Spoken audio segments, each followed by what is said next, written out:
કિશોર કાકા અને કાકી બંને આપણી સાથે છે. અરે યાર મને પેટમાં બહુ દુખે છે.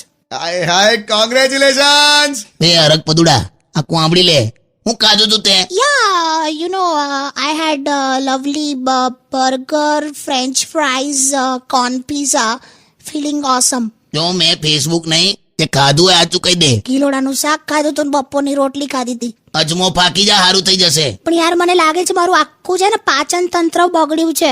યુ નો પાચન તંત્ર, રાઈટ? હાલી હવે પાચન તંત્ર તો ખબર જ હોય ને, જમણા હાથથી શરૂ થાય અને ડાબા હાથે પતી જાય, એમાં આખું પાચન તંત્ર આવી ગયું. ચૂપ રહો ગંદામેશ્વર. તું નીકળ, તું ડોક્ટરને મળીને ઘેર આવજે સીધી. જા. ના, કાલે તો કડવા ચોથ છે, એનો સામાન લેવાનો છે. એ સાંભળો ને, તમે મારી સાથે સાથે કડવા ચોથનું વ્રત રાખશો ને? મેં તને ક્યારે એવું કીધું કે મારી હાથે ગલ્લે માવો ખાવા ચાલ? ના. બસ તો બાજી છે ને યાર. તું ચાલ નીકળ, હજુ મહેશને પણ મારે લેવા જવાનો છે એના ઘેર. વાવ, તમે મારા ભાઈને લેવા જાવ છો? શું કર